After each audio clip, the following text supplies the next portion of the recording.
The world's most famous racing takes place in its traditional slot at the end of May and into early June, as 8 solo classes and 2 sidecar classes take on the gruelling 37 3/4 mile mountain circuit at the Isle of Man.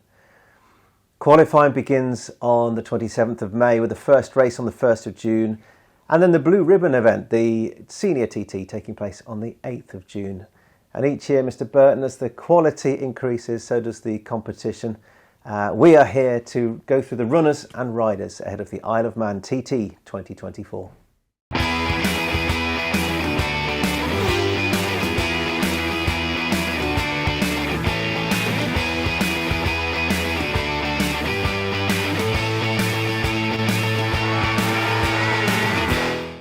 Bertie, it's within touching distance now. It doesn't feel like nearly the best part of 50 weeks ago since we were at the TT 2023. Where, of course, we were blessed with such glorious weather, fantastic competition. It really was edge of the seat stuff.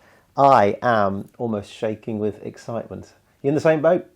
I've been counting down the days, like properly counting down the days. I love the TT. Yeah, I can't wait. I think from last year, just with the weather being so good and the racing being so good and there being action literally every single day, I only think we had one delay, I think, last year, something like that. Right. And that wasn't even for anything sort of weather related. It was for a road traffic accident up on the mountain. So I'm just excited just to see it all again. It's great, isn't like the TT is just mega, isn't it? There's a certain excitement as you kind of you're flying in and you get to see the island for the first time, or as you're coming on the boat and it appears in the haze and the mist. It's just such a magical place. It's no wonder people keep flocking back, and punters, customers, those who are spectators are as eager as we are, and they're booking up years in advance. Yeah. The quality of the racing, the quality of the competition just gets better and better and faster. In this video, we're going to go through all the sort of the runners and riders of each of the main classes, but also give you a few headlines as well. Anything you want to talk about off the top of the bat, mate, in terms of why we should be so focused on TT 2024? Well, I think the main headline is Michael Dunlop. It could become the GOAT, couldn't he? I think he's got 2 more wins before he beats his Uncle Joey's record of 26. He's currently on 25. Probably could have done that last year at last year's TT if it wasn't for, I think, 2 breakdowns in both Super Twin races. Was it 2 breakdowns? Something like that. He definitely broke down in one Super Twin race anyway, which stopped him from at least equaling his uncle's record. So with the amount of races that we've got this year, same again as last year, we both know that probably Michael is going to be up there in terms of whether if it's Super Sport or Super Stock or Super Bike or Super Twin. He's one of the favourites. All he needs to do is win 2, and he then becomes the greatest of all time around there in terms of wins. And I think he's only 7 podiums or 8 podiums behind McGuinness's record of 48 or 47, something like that. Stunning. So he's really not far off. And as we've just looked, he's only competed in 15 TTs. Yeah. His debut was 2007, so he's done it in a very short space of time. Or he is set to do it in a very short space of time, should I say. Yes, the bull has certainly got that red flag ahead of him in view. In the nicest sense, yes, he did win a Super Twin race last year. Yeah, I thought so. I thought he did. He did break down in the second one, I remember now. So, and we saw him at the TT Press preview, didn't we? And he was animated enough, and it looked like he was excited in his typically calm way or suppressed manner. He's not one for gesticulating and getting all too anxious and excited, but he was. You could just tell he was. There was a glisten in his eyes, wasn't there? Yeah, I think he's.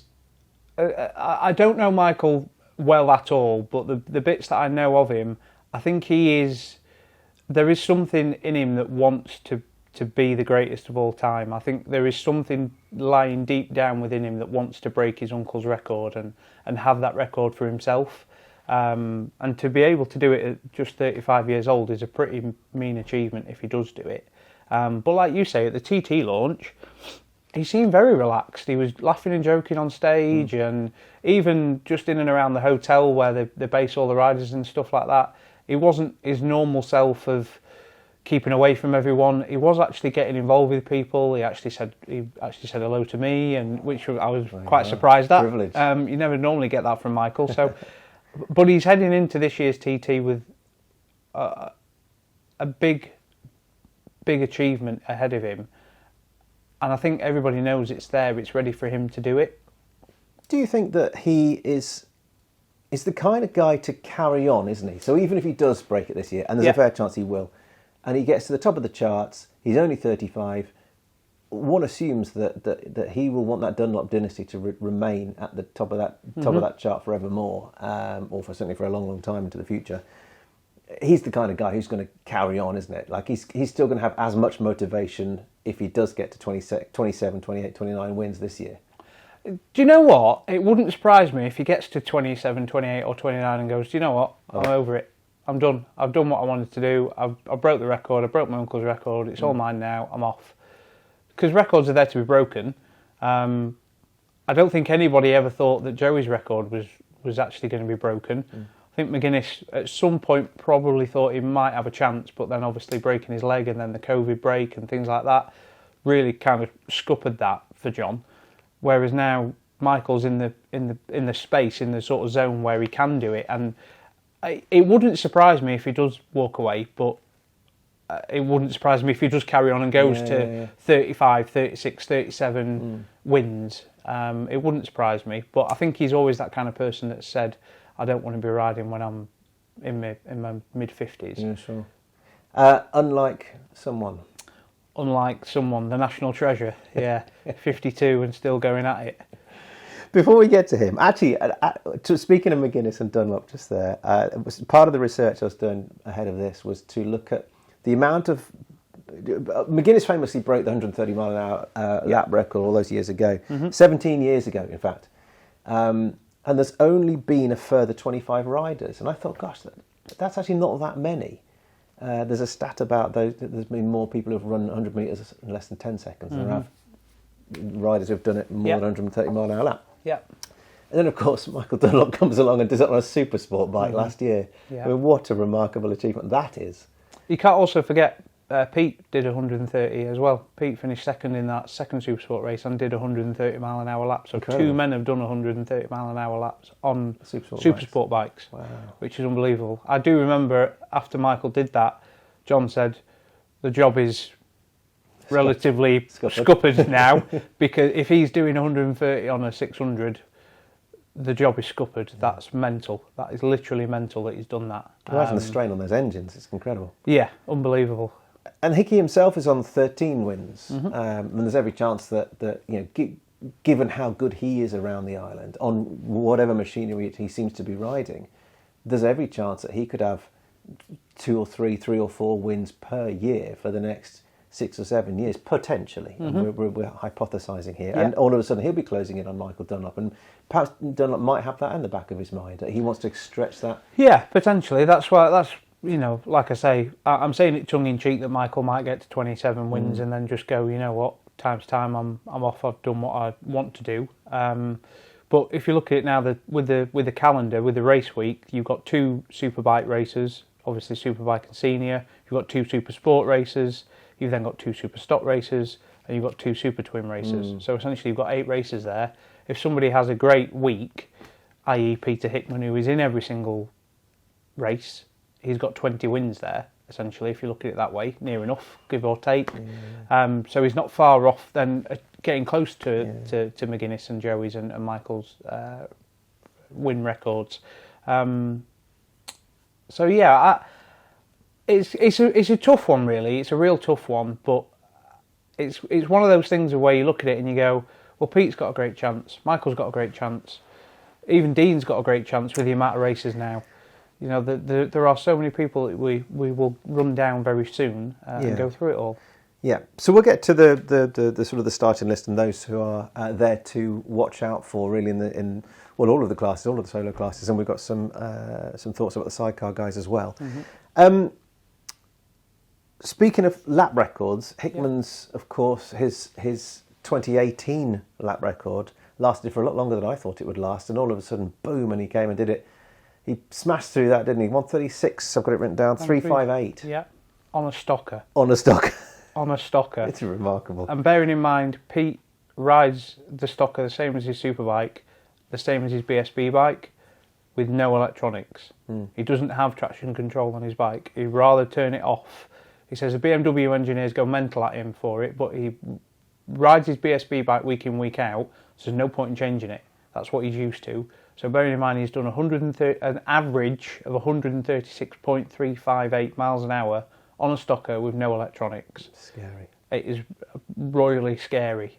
And when I spoke to him at the TT launch, he feels there is more to come. He feels that they can still go quicker than that. And that is mind-blowing, that he thinks he can still go quicker than that. And that's the ideal segue. Here is when Michael met Peter.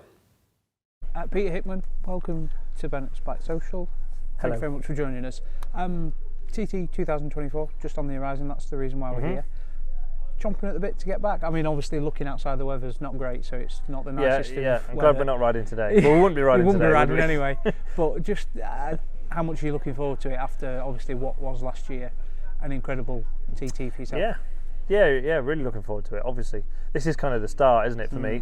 So, like, I tend to take things as they come. Obviously, BSB is a big priority for me as well. But like today, the launch is always kind of like, oh, TT's not far away. Is it 50 days? Something like that. Days, Something like that. So getting excited about it already. But looking forward to it. You know, I mean, last year was an incredible year. Still, 4 wins is huge. It's a massive achievement. We had a lot of problems, of course, as well. But there's always room for improvement, isn't there? And this year we've got a chance of improving again. What you say last year you had your problems. You still went out there and did some flipping quick lap times and won, like you say, 4 races. But it was the main problem was on the superbike, wasn't it? Generally. What was the major overriding issue from that? Where do I start? Biggest issue originally was a handling issue. So the bike was really head shaking like this a lot. Which in turn meant that every time I took off on a jump, and there's a lot of jumps around the Isle of Man, it was never in a straight line, so it would always turn in the air, which is not nice. And it's not like a motocross bike. You can't scrub these bikes and pull them back. They don't. Whichever way they're going, they keep going. So 160 mile an hour, if it's going sideways, it's going to continue going sideways. It will not come back. So yeah, it's that was the biggest overriding issue. On top of that, because of its head shake, it would knock the pads back all the time, so I never had any brakes whenever I went for them, which is never ever nice anyway. It's particularly not nice at the Isle of Man TT. In the first Superbike race we then had a shifter and blipper problem, which was interesting. It was intermittent on the shifter, which is probably even harder than it just not working. I'd have almost preferred it just to not work, because sometimes it would work and sometimes it didn't, which was, well, you just don't know where you're at. It's hard to judge. It was different every time I clicked for the lever, and I changed gear 187 times a lap, so times that by 6, it was a lot of guesswork. The blipper not working was something I've never experienced really since we've been having blippers, which is for a long time now. And the biggest issue for me with that was I couldn't use the clutch. So because we have a blipper, we don't really use the clutch.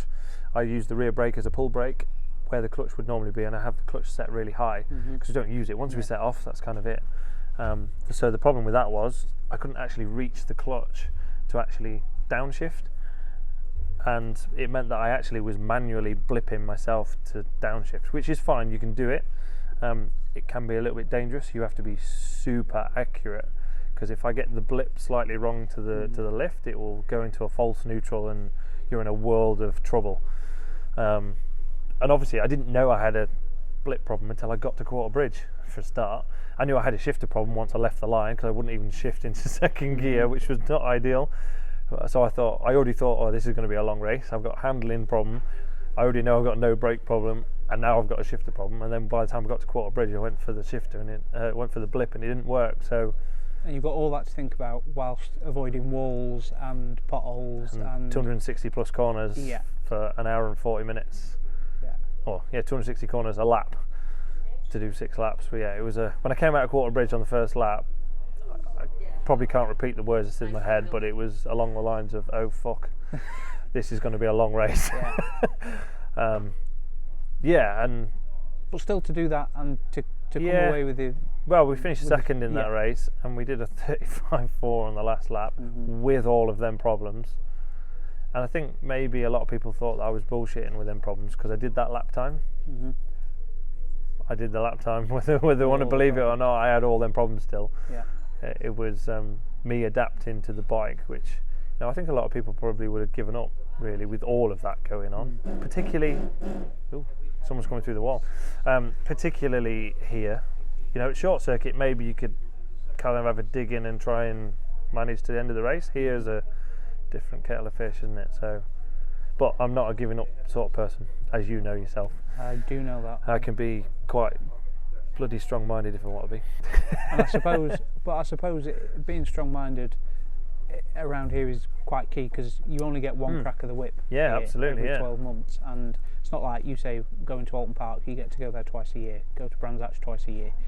So you know you're going to be there. But here you get one crack of the whip. So you don't want to let that. Don't want to let that opportunity pass. Exactly. And also, it's an endurance race. So yeah, I had loads of problems, and I realised I had loads of problems early on after a mile or a mile and a half. But you don't know what's going to happen to everyone else. You don't know what's going to happen during the race. The bike might have reset itself in the first pit stop. Once we turned it up, I actually did a full cycle of everything in the pit stop to try and hopefully rectify any electronic issue, which unfortunately didn't work, but I did it anyway. In my head I'm like, there's a glimmer of hope. When we first pit stop, I'm going to turn everything off, let it settle for 20 seconds, turn it back on, let's hope it sorts itself out. It didn't work like that, but that's how I'm thinking while I'm riding. And then I'm like, when it didn't happen, I'm like, all right, I just got to deal with it, just get on with it, stop being a bitch. And it clearly worked. But I mean, if we look at TT for this year, obviously still on the BMW. Yeah, so same bikes for Superbike and Superstock. Yeah. R7 again for Super Twin. R7 for Super Twin, which I'm running myself as PHR. Trooper Triumph, which I'm running myself as PHR, and also running Pierre Bihan again on a Triumph in Supersport as well. To keep yourself busy, don't you, when you're here? Apparently so, yeah. Yeah, especially running your own team. I think, I've said it before, but I think a lot of people don't realise that I actually do run my own team. It's not another team, it's my team. They're my employees, it's completely separate to everything else I've got going on. It's my own truck, it's everything. It's a private effort, which is why actually the Super Twin race last year was a massive achievement for me and also the team.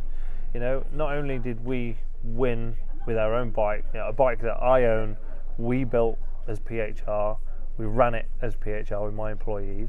We also got Pierre second place on the podium. Yes, it was on a different bike which we didn't build, but we did run him for the whole 2 weeks on that bike.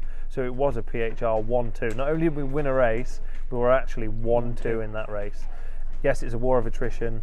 Yes, we weren't the fastest, but we did finish 1 and 2 and finish first. First you got to finish, and we actually did that. And like the crew on Pierre's side, both 18 years of age, they were doing the pit stop. Like what a massive achievement. I think a bigger achievement than people probably give it credit for, really, which is fine. I'm not complaining as such, but like internally, I was like, this is actually a real big achievement. Does it give you a bigger sense of achievement than, it's going to sound silly, but winning the senior or winning the superbike race or something like that? Because ultimately, at the end of the day, you are riding the bike, but there are other factors behind you to help you get there. Whereas that, it's all on you. It's all on my shoulders, really. Or my boys. It's all on our shoulders together.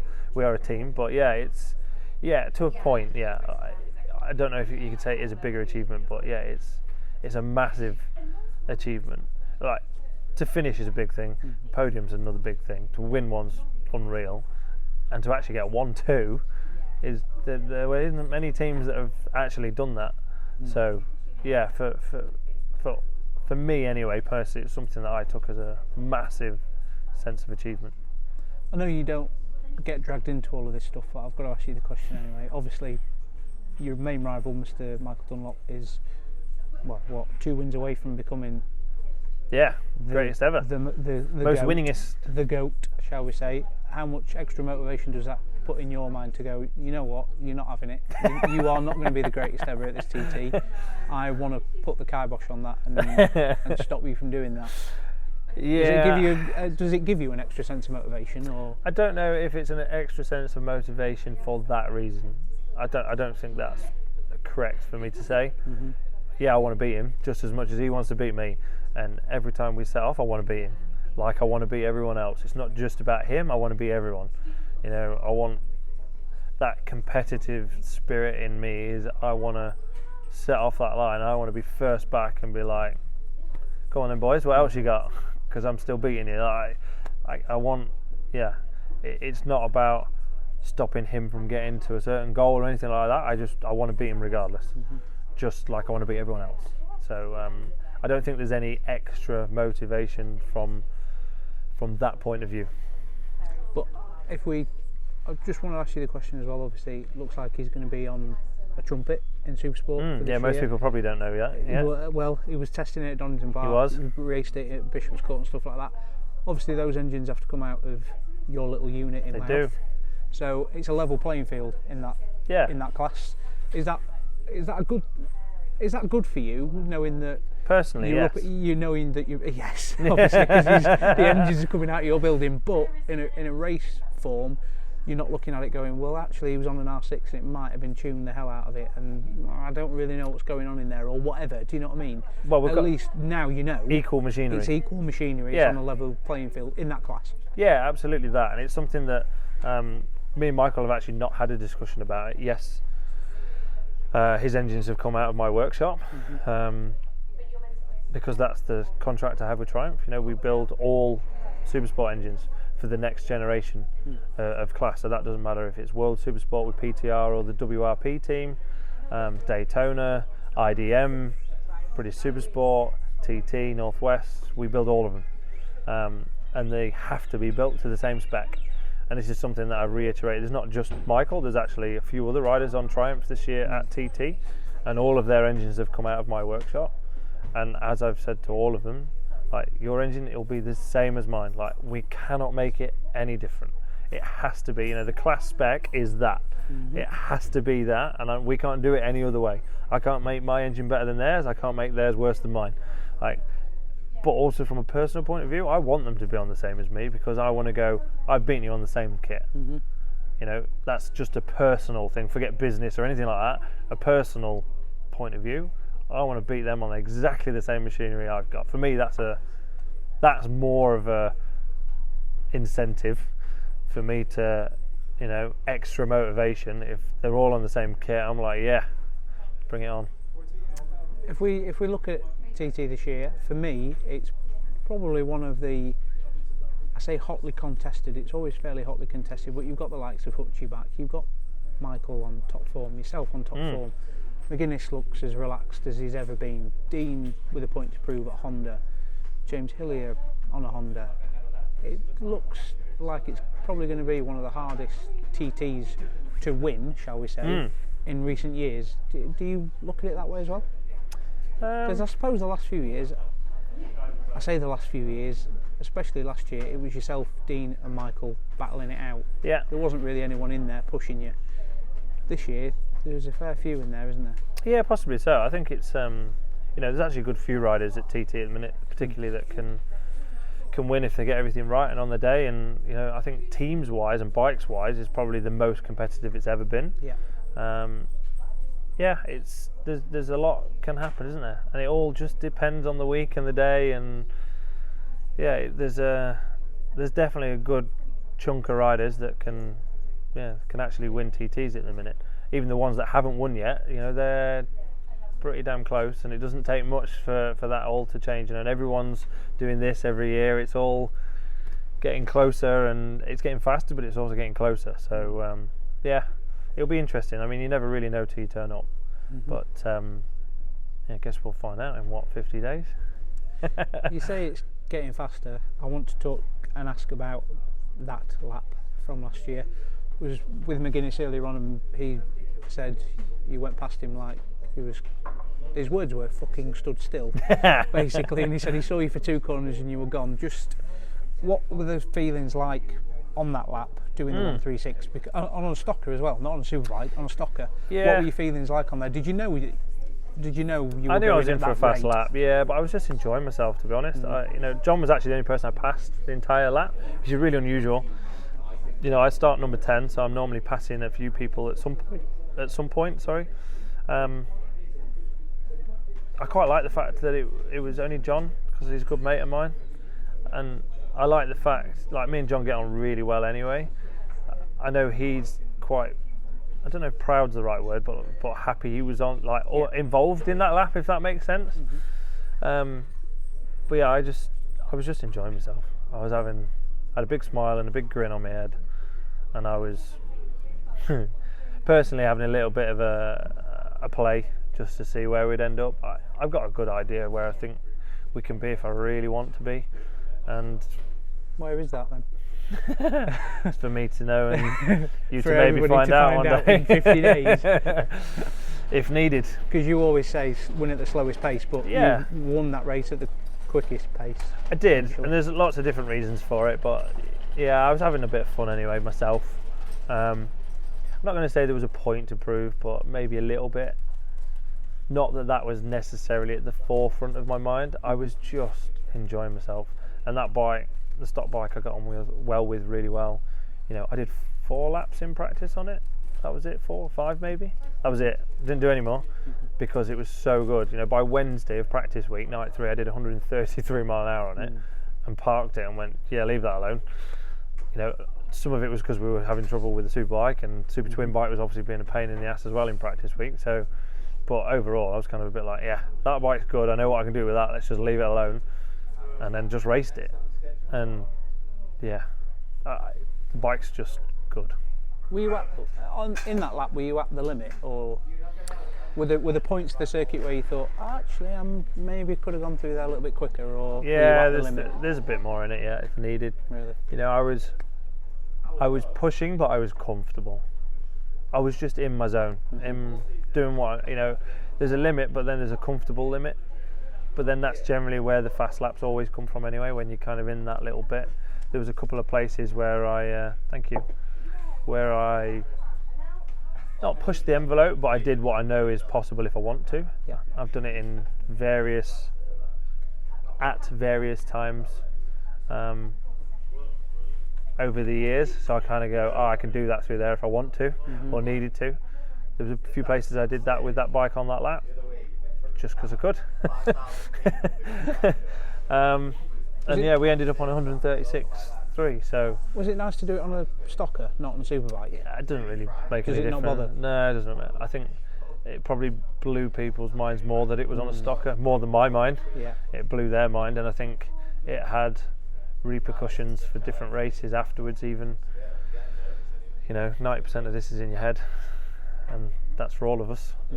And if somebody's doing that on a stocker, then of course it's going to be in someone's head or people's heads, thinking, well, if you're doing that on a stocker, they all know how fast a superbike is, and whether you like it or not, a superbike's faster than a stocker. Yeah. So if we can do that on a stocker, where can we be on a superbike? Yeah, it's quite frightening to think about, but yeah, as long as you feel comfortable, that's really all that matters. I've asked this question to Hutchie, to John, and to Jamie Coward as well this afternoon, but you get on the boat on the way home back to, well, what will be Knockhill after that. Biggest circuit in the world to pretty much the smallest. Yeah. What does Peter Hickman view as a successful 2024 Isle of Man TT? Obviously, you're going to say, I want to win every race. Yeah, win all 8 races, please. Because everybody wants to say that. Yeah. Everybody wants that. But success-wise, what does it look like for you? It's kind of hard to say. I suppose going back home with a smile on your face is the biggest thing. Everyone getting home with a smile on the face is the big thing. Not just me, everyone. Is a successful TT for me. Winning's a massive bonus. Obviously I want to win. I'm going there because I want to win, but I'm also going there because I want to ride. I want to ride around the best, most challenging circuit in the world, which is exactly what TT is at the highest level it can be, against riders that are on their game, teams that are on the game, bikes that are good. I want to try and beat them. Yeah, obviously I'm going to say I want to win all 8 races. Of course I do. That's a huge, huge task. Huge task. That's not a little thing. That is a massive thing. You know, to finish a race is hard work. Never mind winning one. To think about even trying to win 8 is like, you can't really think about it, to be honest. It's not something to think about, really. But to do the best that I can do and be the best that I can be, get the most out of the bikes and the teams that I'm with and the people I'm with, that's a successful TT. If that means that we're fast enough and faster than everyone else and we win, good. If it means we've done the best we can and we're still not fast enough, then we need to go home and improve and come back next year. Perfect. Well, Pete, thank you very much for your time. Good luck for TT 2024. Thank you. Also, liking the new attire. Thank you. White and black. Yeah, white and black. Good. Yeah. I like it over the blue and blue. red. Oh yeah, the blue and the red. Yeah, yeah. Well, this was supposed to be my Sunday jumper.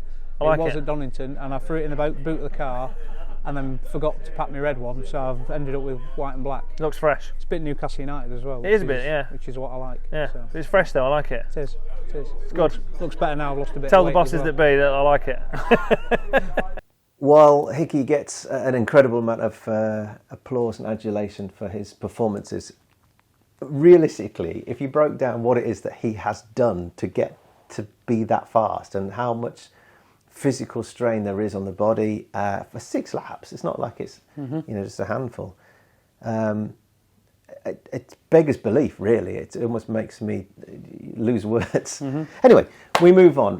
One of the other headlines for this year is we switched to 3 wheels, and it's the Birchall brothers who have split. They have, yeah. A bit like Noel and Liam Gallagher, I described it as. Just a bit more amicable. So Tom's retired, essentially, from racing. Yeah. Leaving Ben to pedal on his own. Well, not on his own, obviously. Not on his own. He's got a new passenger for this year in Kevin Russo, who was the passenger of Tim Reeves last year. A good passenger, real nice bloke as well. First time I properly met him at the TT launch. French, is he? French, yeah. And World Championship rider, passenger. Yeah, World Championship passenger. Real nice bloke as well, like really lovely bloke. Speaks better English than I do. But a really lovely guy, and we actually spoke to Tom at the TT launch, did a little bit of a piece with him, so that should now be on bikesocial.co.uk. I'll stick a link in the description for you to go and read it. And basically, Tom basically said he was coming over the mountain on the last lap of the last sidecar race and just thought, it's not going to get any better than this. He's broke the lap record, he's become the best ever passenger in TT history. Now is time to bow out, and he said that he thought about it on that lap, and he also thought about it, took a bit of time at home, and then made the decision. And what I didn't realise was Ben now lives up in Cumbria, Tom lives in Mansfield, so Tom drove all the way from Mansfield to Cumbria to have a pint with his brother to tell him, and Ben had no clue about it, and he felt, and so it was quite emotional actually, sat talking to Tom about it, telling your brother that you're not going to carry on racing with him anymore must be quite difficult to do, but he's definitely going to be at TT. He wants to still be at the TT. His little boy interrupted our interview actually and said that's the first question that his little boy asked when he told him that he was stopping racing was, can we still go to the Isle of Man? So his little boy still wants to go, so he'll still be there supporting his brother. But yeah, completely new era for Ben Birchall this year with a new passenger. So it'd be interesting to see how he starts TT, how he starts the week, and whether if it's possible to achieve the same speeds as what he achieved last year with his brother. Yeah, quite. And the pair of them, I believe, have ridden around the TT Mountain course, haven't they, already? Yes, so they did a tyre test at the Manx Grand Prix last year, so there's a new tyre manufacturer now for all of the sidecar class. It's not Avon anymore, I can't remember who it is now.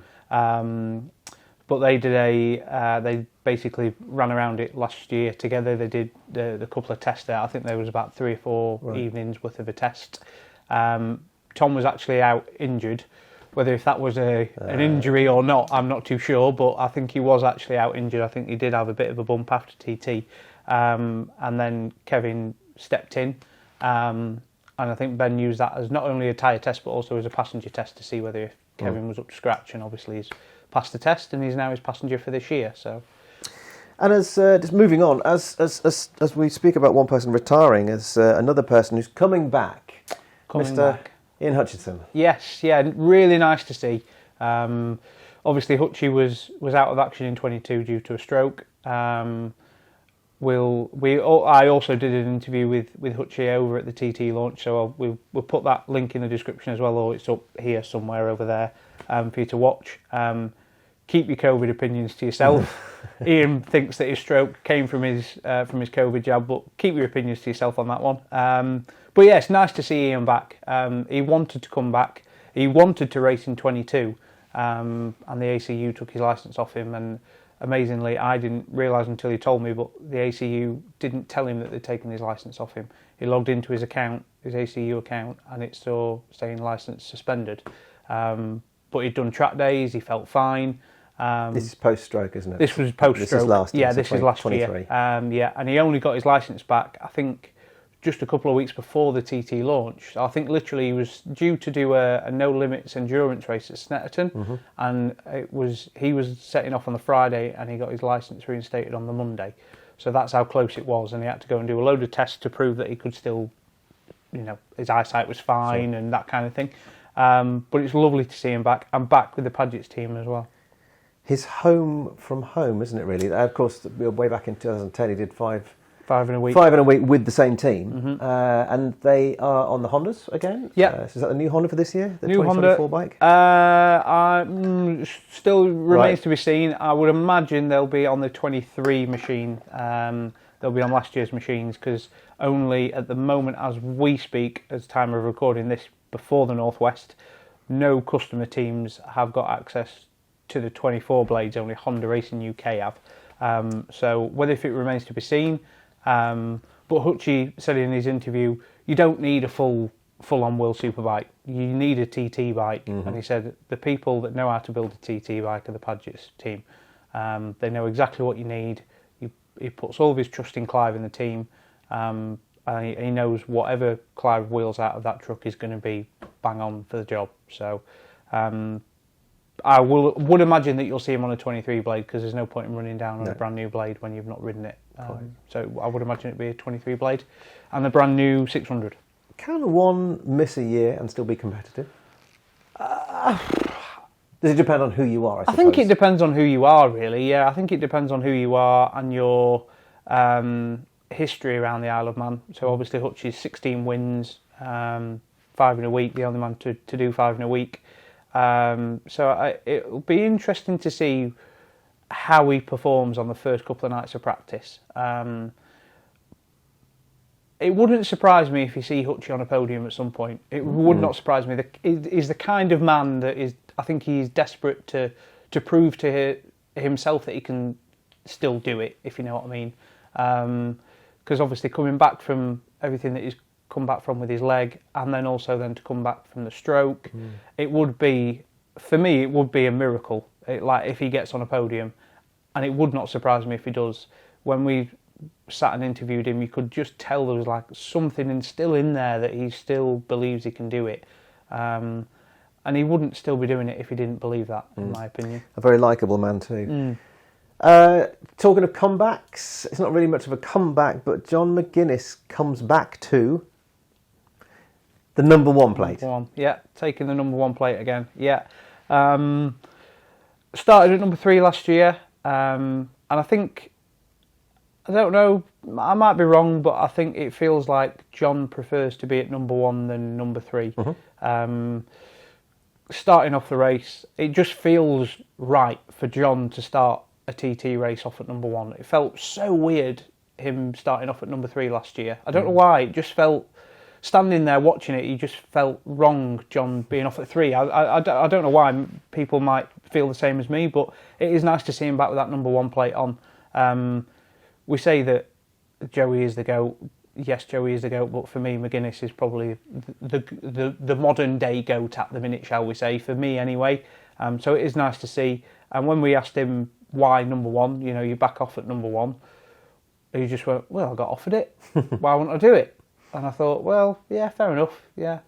So I'm always fascinated by his approach to the TT. You know, having had such experience, he's completed so many laps around those, won so many races, as we know. I always think, does he look at computer games? Does he look at YouTube videos? Does he do? I don't even think he knows how to use YouTube. He's not the kind of man who knows how to use he barely uses his phone, never mind YouTube. But from year to year, does he turn up, 50 weeks after completing the last lap of the senior race and then set off down Bray Hill on the first night of practice, having not done any laps? I'd love to know. But you did go and talk to him, didn't you? Yep. Went for a chippy down at Peel with him. Chippy with a bricky. Chippy with a bricky, N Peel at the TT press launch. Here's what they had to say. Peel. I'm quite glad I've come down here now with you, because it's lovely down here. I can see why you come down here during TT. Couple of mint chippies, yeah. Chills out. Couple of nice, views are beautiful.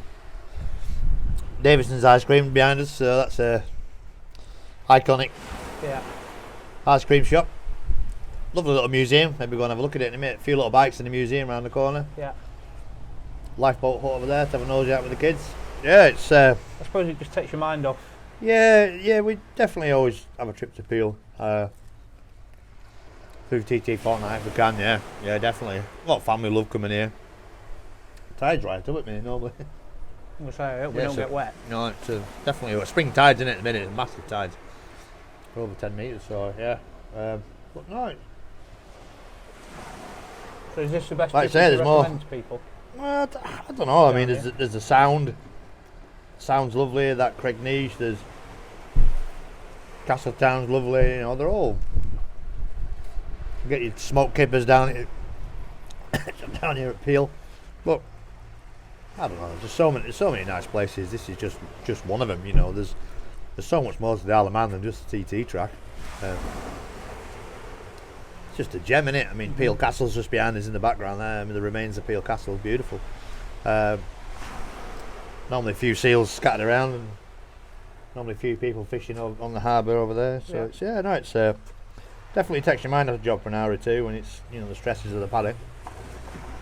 Nice to get out of it now and again. We always just. It's weird. Someone just bang on your door, then have you got a minute? And it'll be a friend. I mean, I love motivation, but somebody's not been there, and somebody hasn't seen for 10 years or something. Sometimes you just got to switch off a bit and just get out of the paddock. I think last year we went a little beach with Connor and the family. It was unreal. Never even not existed. We were just nobody there. You wouldn't even have a clue the TT was on. Yeah. Let's talk. They were paddleboarding.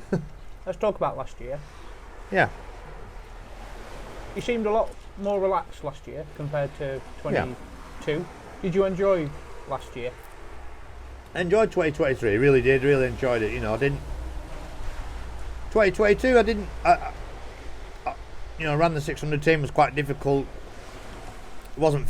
I put a bit of pressure on my lad and a few other people around me that not massively experienced that TT, and the off spanner in the 600 didn't really work out for me. But loads of boxes ticked, really. I had all that time off. Injury 17, 18, Norton 19, COVID. I thought to myself, I maybe forgotten how to do it. Maybe that it was not for me anymore. And then I rode the bike, finished 5th. The result was great, but I didn't ride that good. A lot of pressures on me. That gold bike, 100 start, turn 50, just loads of. There were just too many things to think about, and I got too wrapped up in other stuff that sometimes is not as important as what I should have been concentrating on, which was the riding. But it made me hungry for more, really, because I felt like I'd let people down a little bit, and I knew I hadn't ridden to my what's the word? Best of your abilities. Yeah, looked okay, speeding in the pits in the scene, just a few little stupid things, and I were better than that. That's why I wanted to come back again, really, and have another rip. And 2023 was good, really. Hard in one way because Nathan got injured, so felt quite a bit of pressure really, because I was like the only rider in the team. So, and it did take the pressure off me a little bit as well, because we could only do what we did. So we did a good solid job. Bike finished the races. You know, some of the other stuff outside of racing were done. All the dealers came, guests and all that. So we did, you know, did okay. But the team needs a top doer on it, you know. So last lap of the last race, I went the fastest I've been. 131.2, I think, which, you know, it's not pulling trees out of the ground, but it was alright. It wasn't hanging about, and I was in the top 10. I always said to myself, if I'm still in silver replica pace, which is a percentage of the winner's time, you're not hanging about. Yeah. You're not hanging about. You sort of, you know, you're holding your own. Yeah. It's quite funny. Last night I was watching the 2015 senior, and they asked you a question like, "Oh, does this mean you'll be back again next year then?" And you're like, "Well, I don't know. We'll have to think about it." And then it's nearly 10 years on since that, and you're still at it. I don't know what else to do. It's just the norm for me. It's the preparation, the everything I've ever done for so many years. Normally, it in some ways it directs the TT. Yeah. You know? With sponsors, with bikes, with this, with that, with mechanics. So everything I've ever done has always been the target, really. For a long time, has been the TT. So I can't get out of it. I can't get out of that. I'm a creature of habit, you know. So I don't know what to do. You do love it. There's going to come a point where I go, do you know what? This bike's riding me at the minute, and you know, I'm wasting these people's time. I'll move over, you know. Somebody steps up and I get, you know, they can have me factory ride with pleasure. You know, I'll pass the baton over, but at the minute we're still ripping around and going. Yeah, still going alright. Yeah, well. Yeah, you know, and I actually feel in a better place this year than I've done for a while again. Yeah, I mean, if we look at this year, 2024, how are you feeling heading into it? I know we've mentioned a few things in the car just then, but yeah, you've not had a great deal of bike time, but you have, if you know what I mean. So you've had bike time in terms of getting ready and bike fit, but you've not been on the superbike yet. No. You've not. Is that worrying you a little bit, or are you just taking it as it was is? Beginning to worry me a little bit, but it's not now because we're off to the Navarra test, which is really, really good. I feel part of the. I feel like a tooth in the giant cog that spins the job around, you know. And if I was a leading Honda rider and I wasn't involved as much as I am, I'd be slightly moaning, but I'm not, and I understand that.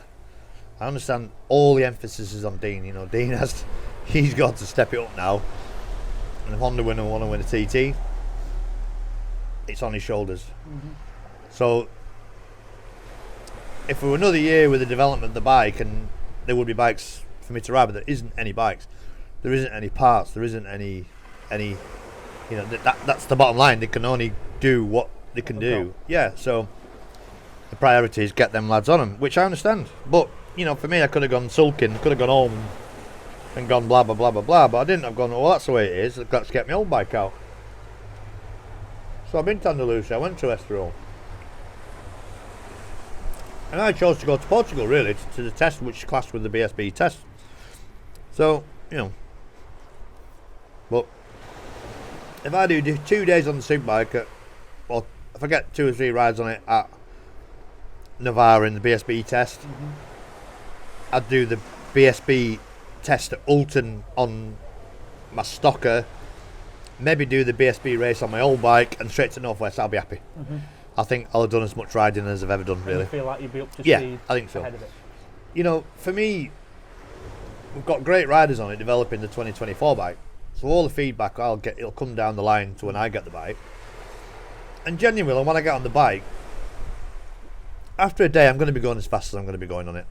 So it's not as if I'm learning a superbike. I've ridden them for years. So It'll just be the little bits, little pieces. Like get a bit of a base setting, and that'll be me, and I'll be happy. So yeah, in a lot of ways, there's loads. It's positive this year, you know. Donington test for me was great. I went fairly fast in the whole scheme of it. Once you got your bike back. Yeah. It's just life in it. It's just funny. We were laughing. We just stood there. Not me and Andrew and like Ewan and a couple of mates who helped us out on that side of it. You know, like you know. Where was it? Where's the Honda light? So mine and Andre's bike had gone to Swindon. Gone to Swindon. I'm like, well, today's just not meant to be, you know. Then halfway through the day, it's blowing a gale, and I've unlocked my van, put my van on keys on in the seat, and the wind's shut the door, and it's deadlocked itself. So I'm like, I have my gears in, the wheels are in the back. I'm like, I can't get in the van. Oh. But anyway, we got the bike late on the day. We got the last session in on the day. Really enjoyed it. Slept on it. We have a laugh, you know. Let's have a little Andre McGuinness, Mick Rayner, another mate of mine, Mark Campion. We've just been doing now, peddling them under the radar a bit, you know, out of the way. So you know, bike fitness is there. So yeah, I've not stopped really. I've tried to put the work in. The size of the Honda team this year, it's grown massively compared to what it was last year and the years before. I was going to say you're worried about it, but it doesn't seem like you are, because there's enough good people in that team to make it work. And so it's not overstretched, if you know what I mean. I took a back step and watched it a little bit at Donington. Everybody was working in harmony. Yeah. It was all very serious. She normally is at Honda. But, you know, I'm looking at who's working on what bike, and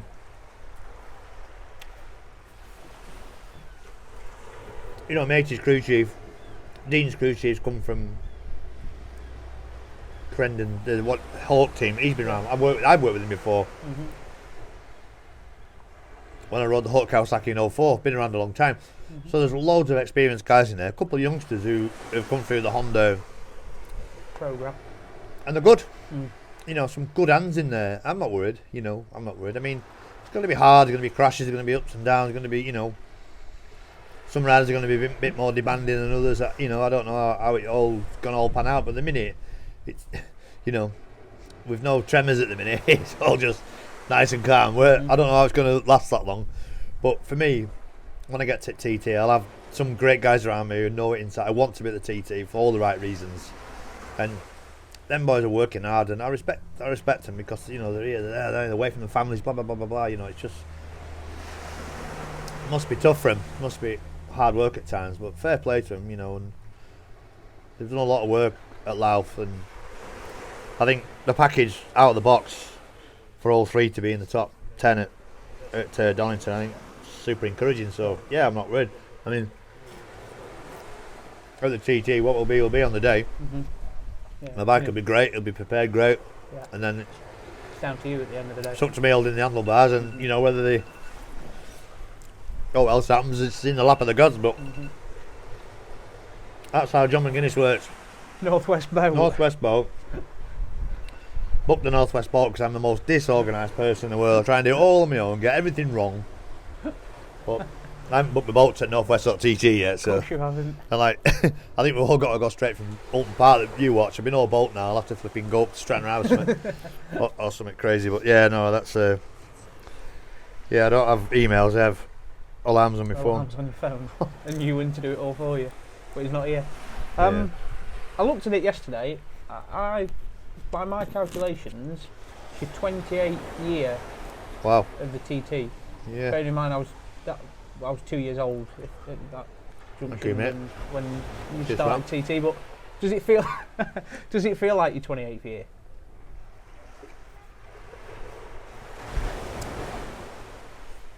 I bet not, really. No, I mean, it's been a blur.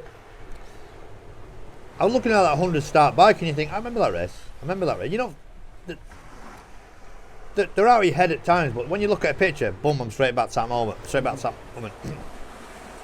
Or 600 days, Triumph, dirt, single, you know, blade, this, that and other. All them colours, you know, Paget's, blah, blah. Yeah. Story's unbelievable. And it's like, like I say, it's been over weeks and weeks and months and, you know, whatever. It's probably a year I've been on the Isle of Man. Riding around so many thousands of miles as well, so, but to me, no, that probably, it doesn't, you know. I still feel like, well,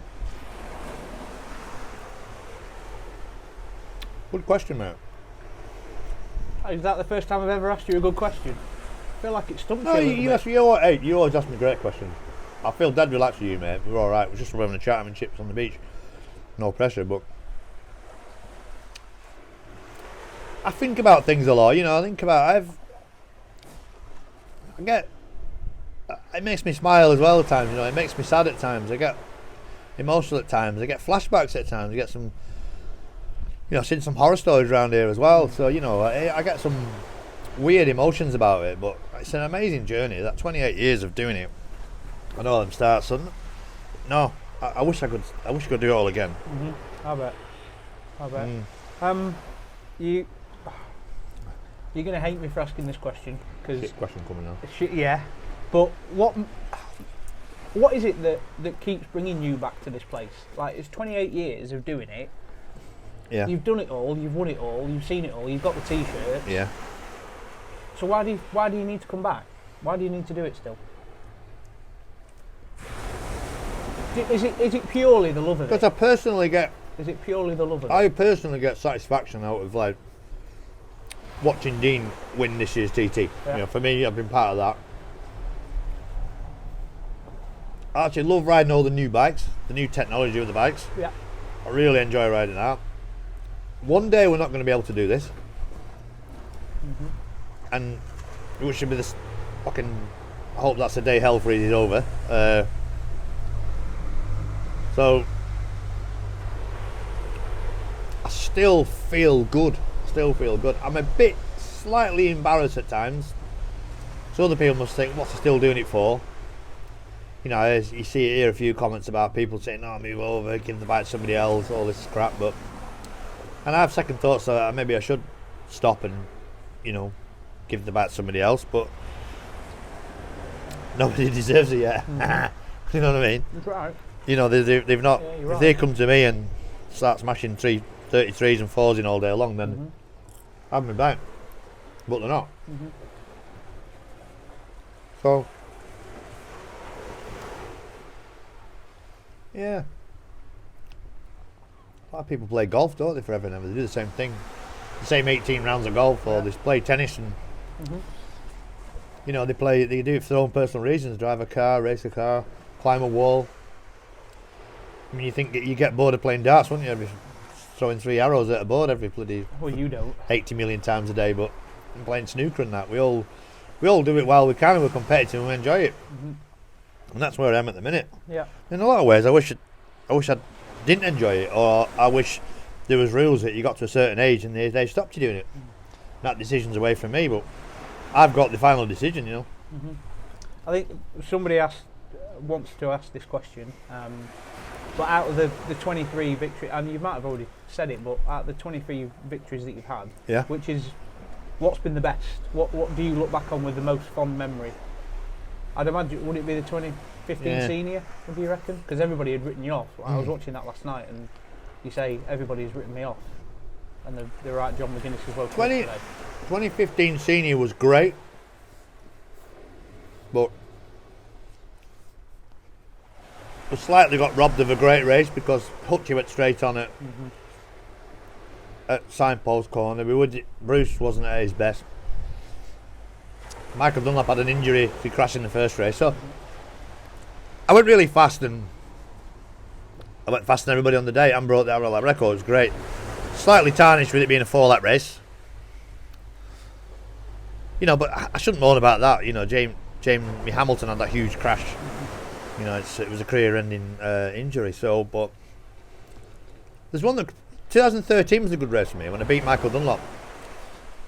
Michael battered me in the 3 races, and I was like, wow, you know, I'm going okay, but I was, you know, I was behind him, and fair play to him, you know, and he, I just, you know, I broke the lap record in the first race on the last lap in the Joey colours. And that went under the radar because Michael had his first win, which was fantastic. Yeah. But I just managed to beat him in the senior by, and it was a 6-lap race. So even if it wasn't a great race for me, it was a personal good race, you know. Yeah. 2007 was a great race because it was all the people in the winners' enclosure on the centenary TT was really special for me. You know, people like Murray Walker was there, and he said I've never thought I'd ever witness the first 130-mile-an-hour lap. So little things like that really stick in my mind. But Yeah. I'm a fortunate person. I've been in that position a few times. Other people never get in that position. Yeah. So And you've been in it 23 times. everything for me is be nice. Mm-hmm. I drink the curry now. God, don't. Thought it was cold. Harv's going to go mental at this when he sees this, but oh well. I'm not eating all the chips though. No, you have. They're good chips then, Good by the chips, way. yeah. They They've are gone good cold chips. though now. Yeah.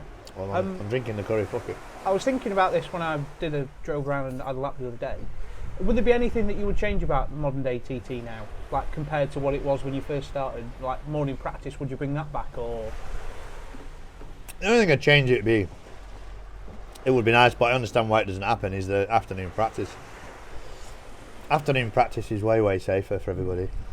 Because of the sunlight, it's hard to hang around all day, wait till 6 o'clock at night, then all of a sudden weather turns bad and you lose your day. And it's all okay if it's all the perfect weather, but you never normally like that. Morning practice is at a time where we're quite fairy tale, really. Odd feeling. Get up in the morning with not a breath of wind and just coming daylight, and really surreal, but always quite dangerous, you know. Yeah. A lot of rabbits and stuff on track, and, you know, birds and that, and bad visibility a lot, and two-strokes used to seize up, and so not bringing that back's probably not the answer, but Afternoon practice is the way Yeah. forward. Yeah. You could see that from. I think was it last year when they did the first afternoon practice, and it just seemed to settle everybody into the whole 2 weeks. yeah, definitely. And I think you agree that Gives you it's the time best way to, you know, forward. have a bit of a lay-in, Yeah. you work on your bike, and it gives you a little bit of time at night when you got off the bike in the afternoon to do a bit. You know, because when you get off the bike at 9 o'clock, sometimes hard to digest it, you know, as a rider, and get the feedback in. It normally takes an hour or so just for it all to feed in what you've done, and then to give you, you know, to have a briefing with the team. And it's nice to have that couple of hours off the bike and then go back and go, well, you know, it's a bit intense. Yeah. I think the last couple from me before we head back, because I don't want you to be late for the other people. If I could offer you one final senior TT victory, Yep. but afterwards that was it, you had to call it a day, Yes, take would it. you do it? I'll take it. Would you? I thought It'd be that would be the hardcore. answer. I thought that would be the answer. It'd be hardcore, but for me to win a TT, there'd have to be a couple breakdown. I don't think I'll beat him. I'd like to think so in my dreams, but I can't beat him. You know, I followed Hickey for a mile or so when he did that 136, and it was impressive stuff. It was real, like, curb to, you know, commitment, like fair play. I mean, super safe. Yeah. Looked fantastic, but, you know, to win another senior would just be a dream come true. I mean, I think a podium for me would be a dream come true. I genuinely think standing on the podium again would just be amazing. Yeah, then you'd have to, one more win and I'd take that, and it'd be nice. I can see the smile on your face. Just thinking about Yeah, I it. was just thinking about being on the podium, listening Yeah. to the anthem. You think, bloody hell, it would be really special, but Just it doesn't before- happen. Yeah. You never know, it might do. Just before we do go though, I spoke to Hutchie earlier on, and he set the record straight. It was you that started the fire hose in the nightclub. It So we wasn't. set that one. So we It set was that one not. straight. But he then also did tell me about a television in a room, Oh yeah. and you got in a lot of bother from Mike Trimby about that. You want Yeah, the telly fell off. You want to blame Hutchie for That this was my one? fault. The telly we brought was my fault, but I probably should have just kept my mouth shut instead of putting it out into the hallway. And then putting it out in the hallway was, or throwing it into the hallway meant, But Mike Trimby, God rest him. You weren't best pleased, were you? Do you know what? He just said, you used to get a letter under your door that basically said what you were going to do, and you didn't query it. It was 150 quid for telly or whatever, my Hong Kong dollars, and it would basically get down to the reception, pay that bill, and we won't hear any more, will we? Type thing. And you did as you told me, Mike. But mate, we're walking past a Chinese wedding outside the Lisboa hotel, and he got the bride on his shoulders in a wedding dress. He lifted her up. They were going mental. They were going absolutely mental. She's hutching it, not Mike Hutching? Trimby. Yeah. The same night with that hose job, we ended up I got one in the jaw, locker got filled in. I don't know if you told you, but everybody was coming out of the hotel, getting into the bus to go to the ferry to go home. We were just walked in out of the nightclub. I had a fat lip, locker were filled in, my shirt ripped to bits. I was drenched as well because I'd been soaked with a fire hose. And white as a sheet from the Yeah, extinguisher. Then the whole bar and everything would just come out and we were choking to death. But Trimmy he's like, he's signing, yeah, and he just looked up, he just went, just put his head back in the clipboard, and we had about 5 minutes of just like everything in the suitcase and gone. Yeah, them days are gone. Them days will never be replicated. New generation just don't do it, and maybe for the right reasons. I don't know what the reason is, but them days it were wild and fun. But I suppose what makes people laugh in this day and age now doesn't make other people laugh, Yeah, I know what you mean. It's a different, and I get ripped into my ass when I talk about it. Oh, he's a miserable old bastard now. I'm like, well, things have changed, they'd be somebody coming with a black eye, somebody that been arrested, one go missing, one night we sent Graham, mechanic, put him on a bus to China. He were absolutely leather that much. We never saw him for 2 days. He just disappeared. Nearly killed him. He got some weird disease or something. But yeah, that was well, old people we worked with over the years. Joey's mechanic at the time. We were teammates. Yeah, different now, but good story. Different good but the memory. same. Yeah. The track's still the same here. We've all, everything's digital, everything's this, everything's that, transponders, blah blah blah blah blah. But when you put the helmet on, same. Still the same. Still a wall that they built in 1875 has been still sat there. That's not going to be moved if all happens. Yeah, that bit's still the same. Yeah. I think that's a nice way to end it. John, thank you very, very much for joining Cheers. us. Thank you for having the curry, because I wasn't going to have that. Not for you. No. Did you like the other one? The other curry? I wouldn't have had curry anyway. Gravy. Yorkshire. Yeah, but lad, you're in you've the got to Isle of have Man. gravy. Well, you should have had chips, cheese and gravy then in the Isle of Man. No. I didn't know what the budget was. I didn't know Well. whether Bennetts could stretch it out to another gravy or whatever. Well, we pay your wages, so. So the first race of TT 2024 is the Monster Energy Supersport race. It's the 4-lapper. It sets off on Saturday the 1st of June, and we've got a new man, haven't we, starting at number 1? Yeah, Paul Jordan, Yeah. off at number 1 on the Jackson Racing Honda. That'd be interesting to see. Was quite surprised at that, actually. Me too. He had a reasonably strong performance, didn't he, last year? Yeah. He had a reasonable year. He did have a reasonable TT last year. Yeah, he did. And presumably the organisers will ring him up and say, do you want to go off at number 1, as opposed to, we're giving you the number 1 plate, right? Yeah, I would imagine so. I can't imagine that they'll just hand him it and then he'll go, ooh, starting off at number 1. Because it's the first racing lap, isn't it, of the TT24, and it'll be Paul off at number 1. Paul off at number 1, yeah. But they normally put people in there. Obviously, they put him in there because he can do a job. He's not a Joey that's starting his second TT or whatever. Yeah. So he knows what he's doing. But they're normally putting people there. So, for example, you would imagine that Jamie Coward is going to come past him. You would imagine that Dean is then going to come past. He's then got somebody to learn from, to improve himself ahead of next year, ahead of the rest of the week, that kind of thing.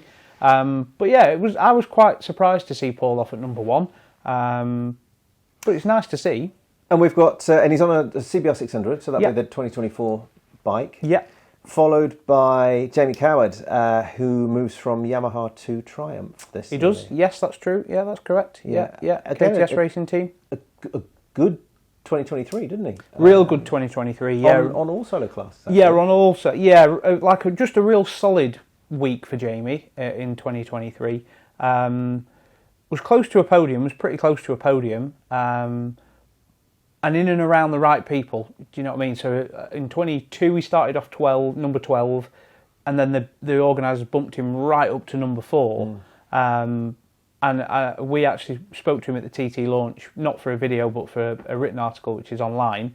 And he basically said it didn't shock him at all. It didn't surprise him. It didn't scare him. He wanted to start off there so he could improve himself, so he could better himself, so he could he's around other people, better people, stronger riders on the TT mountain course.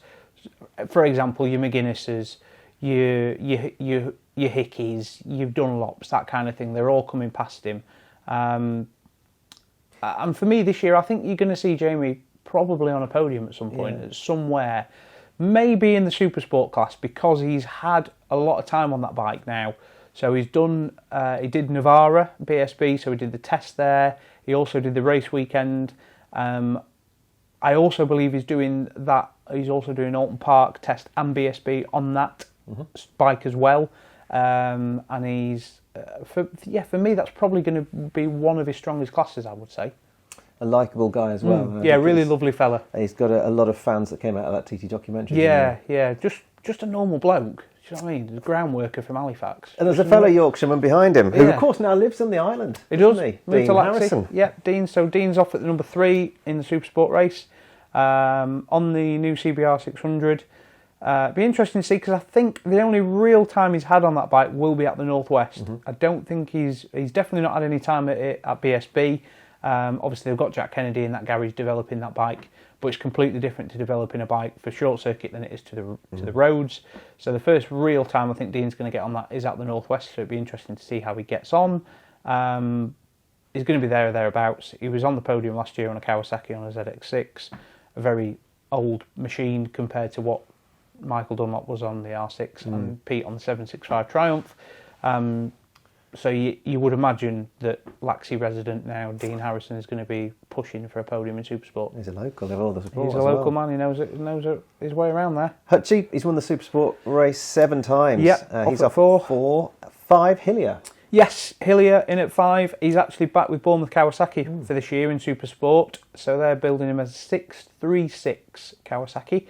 And it's the first time that they're back there since 2019, I think. It was the last time that they were there with James as well. That was the last time James was there with them.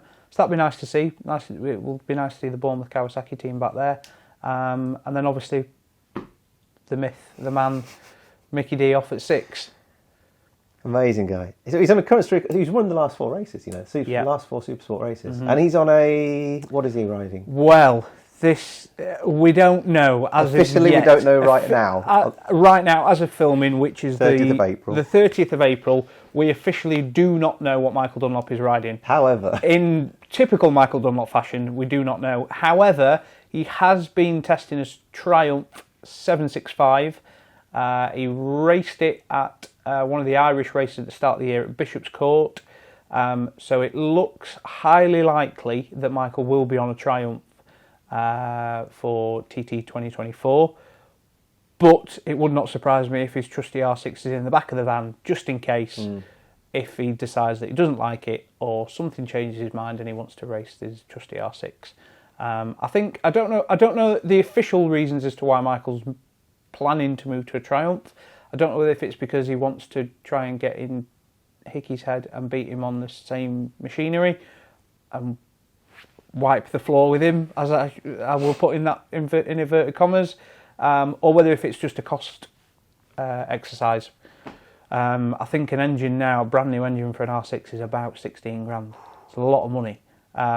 So for TT, you're going to need at least, 2-3 engines. And of course, we know where Michael Dunlop's Triumph engine will be built, don't we? Yes, it will be built out of PHR Performance at Louth. Peter Hickman Racing. Yes, that is in the... We do ask Pete that question actually in his video, so we've only put a short clip in this one. So if you haven't seen it, go and watch it. Pete does talk about that. He basically says, why would he jeopardise his business? Because he's got a contract with Triumph, which means all of the engines that anybody racing on a Triumph has to have an engine built out of PHR Performance.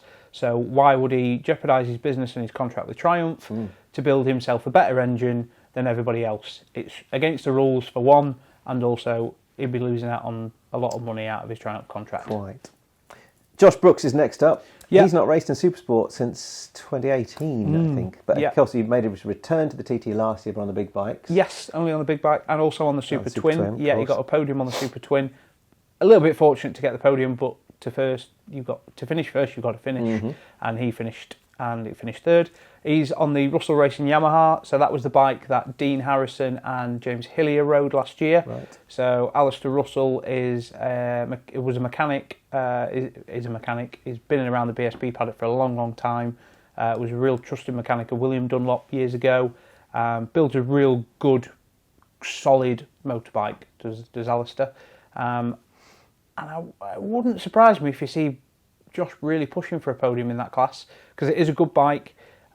He's raced on an R6 before at the TT when he was with McCann's Yamaha in 2018. So he knows the bike. It's not really changed that much since then. So it wouldn't surprise me. Off next, quite an interesting man on an interesting machine. Davey Todd. On a Ducati. Yeah, interesting. I was really surprised at that. I think he's probably the only Ducati maybe on the grid. There might be a few a bit further down the order, but certainly within the top 20 he's the only man on a Ducati. It's a brave choice, isn't it? Be interesting to see. So it's called the Power Tool Mate Ducati Panigale V2. What's the team? Who's running it? So it more or less is basically the TAS team. Right. It's a subsidiary of the TAS team. TAS Racing, most people will know them from the TT, the history of the TT. But you'll know them as the Cheshire Mouldings BMW team in BSB, which David will be racing the big bikes on at TT, and he's also contesting the National Superstock Championship on as well. So it will be interesting to see. I'm not sure how the Ducati is going to go. I honestly could not tell you the last time a Ducati rode around the Isle of Man. Probably Michael Rutter, maybe. I'm going back a long time. The last Ducati to finish on the podium at the TT was in the senior race in 2003. That's how long ago it was. Ridden by? I want to say the National Treasure. Yes, John McGuinness. You see, I knew I was close. Yeah. So yeah, it will be very interesting to see. Like I say, it's got to finish. It performing very, very well in British Championship. Obviously, Ben Curry won the championship on it last year. Nicolo Balega won the World Supersport Championship on it. And I think from what I can gather, they have a little bit of help from the factory as well with this. How much help I'm not too sure of, but I believe they've got a little bit of help from them. So it'd be very interesting to see. At 9 is Craig Neve, and this is his first ever top 10 starting. Yes, slot. I believe so. Yeah. Good solid performance last year from Craig. Real good solid performance in all sort of classes. But again, I think the organisers have bumped him into the top 10, so he's in and around fast people. So obviously you've got Peter Hickman behind him, so inevitably Pete's going to come past, show him the lines, drag him on a bit, get him up there. Wouldn't surprise me if a top 10 finish, top 8 finishes on the cards for Craig on that Triumph. Yes, another Triumph. Yep. And he's racing for the Batham's team, right? Yes, more or less, yeah, it is the Batham's team. I think basically it's under Michael Rutter's banner, but it's kind of his own crew. They were on my flight back from Navarra, so Craig did the BSB round there, BSB test there, and also the BSB round there on his Triumph. So it is under Michael Rutter's banner, but it's more or less his own crew. Fastest ever Ducati. By the way, going back to Ducati, fastest ever Ducati, or the Ducati lap record for the TT is Michael Rutter's from 2011. There you see, I knew Rutter was in there somewhere. Rounding out the top 10, we don't need to talk about him anymore, surely. No. Mr. Hickman. Mr. Hickman. Second man, obviously, to do a 130 on a Triumph. More or less identical to the bike that he rode last year. So he's going to be on the podium, isn't he? Bearing a mechanical or anything like that. You would imagine that it's going to be between him and Michael Dunlop probably for the win. Or there might be a cat amongst pigeons. Dean might put something in play. Brooksy might do something. Hillier might do something. It's just, Davey might pull something out of the bag. Who knows? It all depends on what happens on the day, doesn't it? And it's so exciting because you never know. You never know. And obviously then Connor off at 11. Connor might do something. And then from there on in, you've got David Johnson off at 12. Mm-hmm. There's a couple of other guys that I sort of pick out. Mike Brown off at 14. Yeah. Mike Brown off at 14. A brilliant rider. Yeah, he shoulda, coulda, woulda on that Super Twin, couldn't he, last year? Should have really won it if it didn't break down. He'll be Josh Brooks' teammate in the Russell Racing Yamaha team. So yeah, another bit of a doer. Wouldn't be surprised if Mike finishes in the top 10, top 8, pushing for a top 6 finish. You then got Rob Hodgson off at 15. Yeah. You've then got everybody's favourite Dominic Herbertson off at 16 with the Burrows Engineering team. Dom's just come off of pardon my French, bloody brilliant weekend out at Cookstown. Yeah. 4 wins over at Cookstown. With the same team. Completely cleaned up with the same team on the Superbike, the Super Sport and the Motor 3. So that was really nice to see, setting himself up for what could be a real good TT. Yeah, I want to pick out Jim Hind as well. He's up at 19. He looks about 12 years old. He's got a couple of years under his belt. I think he won the Manx, didn't he, a few years ago? Yeah, I think he did, 2018 maybe, something like 17, something like that. He's running around on a GSXR 750, prepared by none other than Guy Martin. I know, interesting. And he finished top 6 last year. So one to watch. Yeah, definitely one to watch. And then ahead of him, obviously, the good people ahead of him, really. Sean Anderson off at 18 on a Suzuki. Yeah. Sean's a bit of a doer. And then nice to see, obviously, Gary Johnson back. So Gary missed the TT last year due to a pretty horrendous accident over, I think it was in the Czech Republic, at a road race. Gary missed out on the TT, so it would be nice to see Gaz back this year, and he's on a Suzuki as well. Former Supersport winner as well. Yeah. Tough competition with those experienced and those who are kind of up-and-comers. Yeah, and then obviously just rounding out the top 20, Manxman Michael Evans, he's on a Triumph as well. Another Triumph, yeah.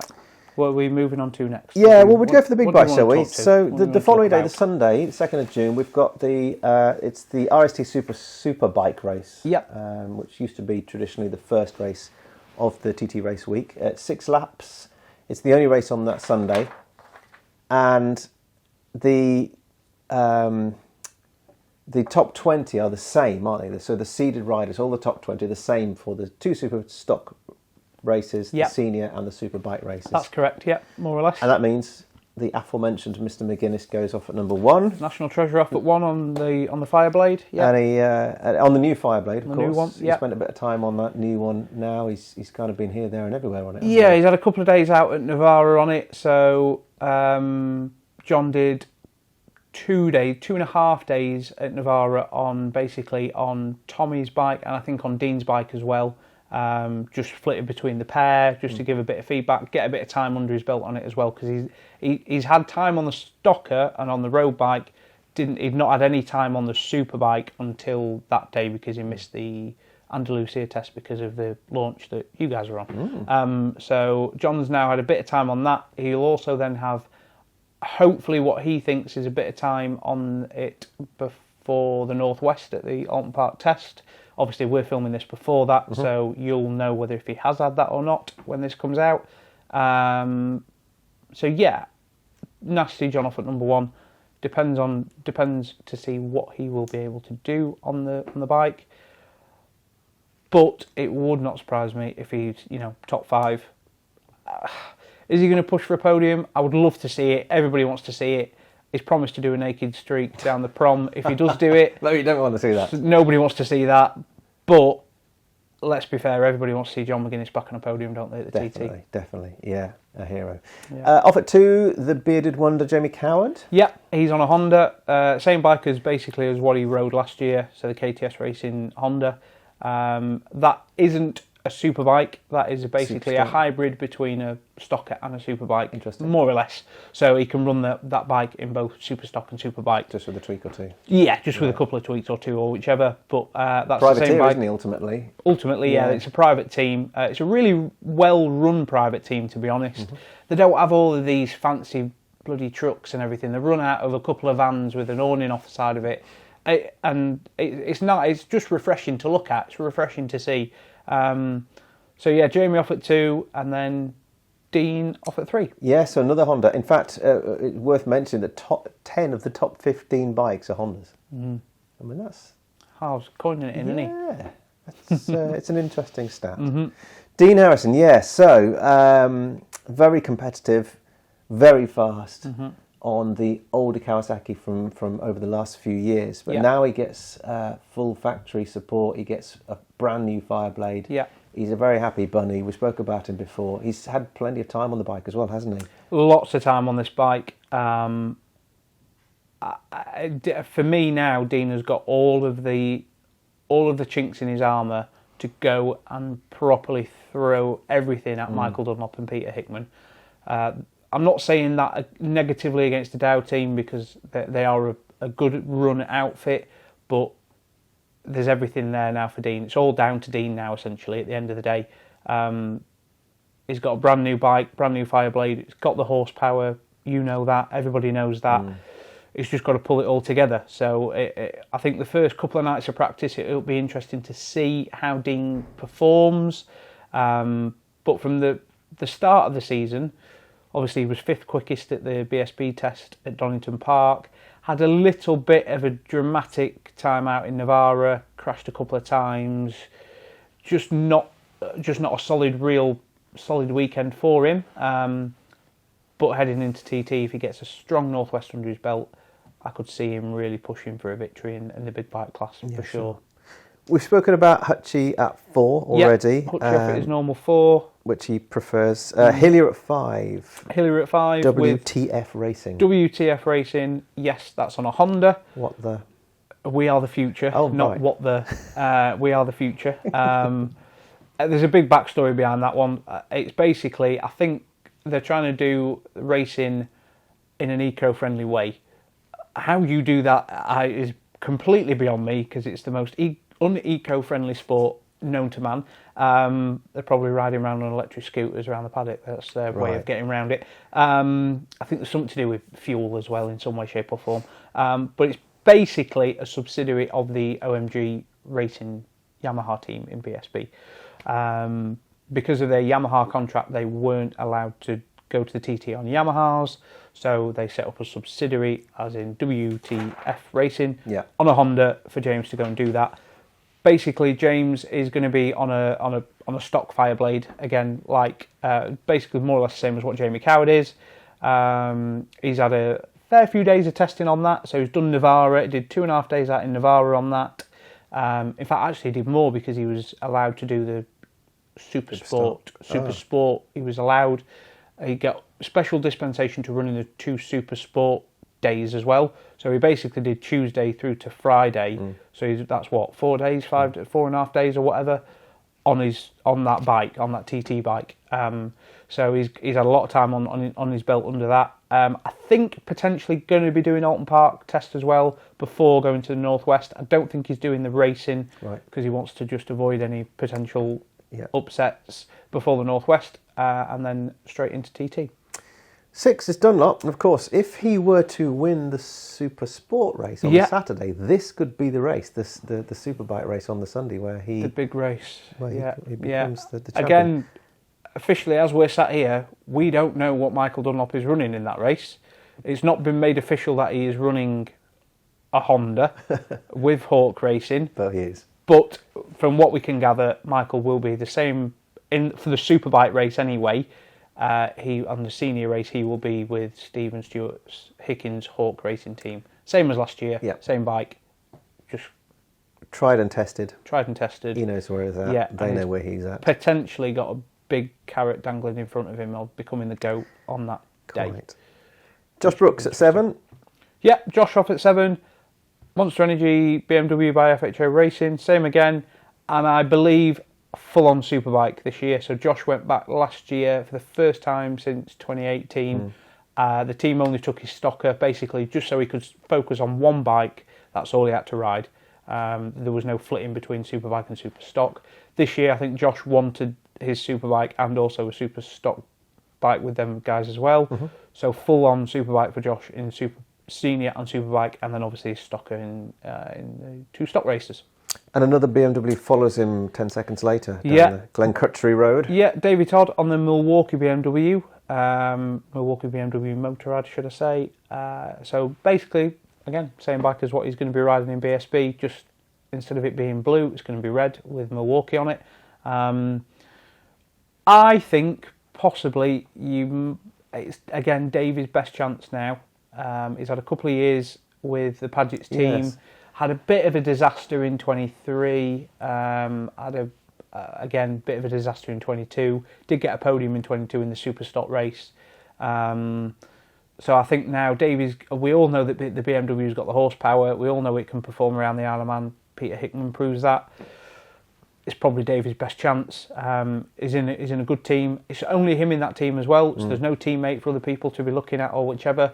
It's just him, so it's probably David's best chance of getting on that podium. Yeah, and he's getting more and more experience, clearly, obviously. But getting quicker and quicker. Yeah, he's now had several years to kind of bed himself in, and he's always up there in the timesheet, isn't he? He is, yeah. He's always up there. Yeah, he's always up there. Yeah.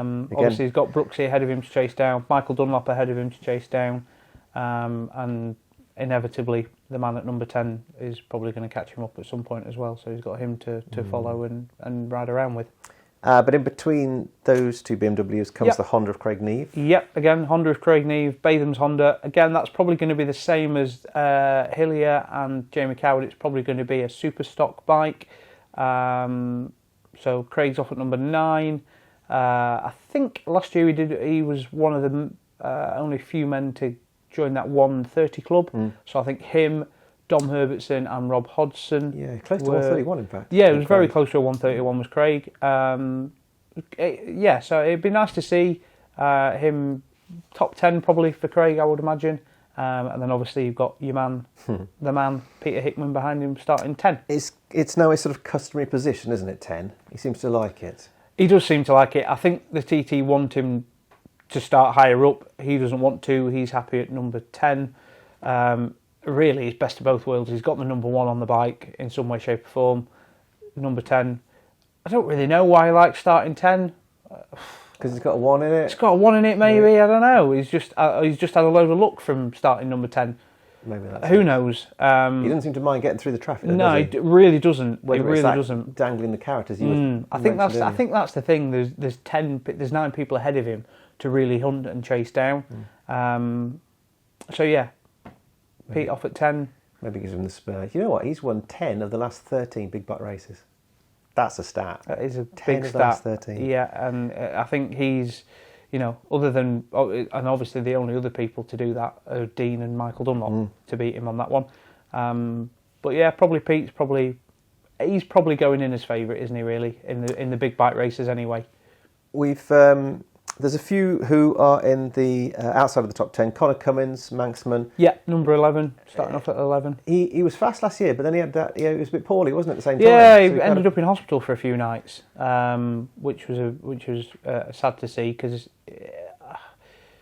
Connor's probably the one, and he hates people saying this, but Connor is one that's like 4th best out of everyone, if you know what I mean. He hates it when people say it because he can win races.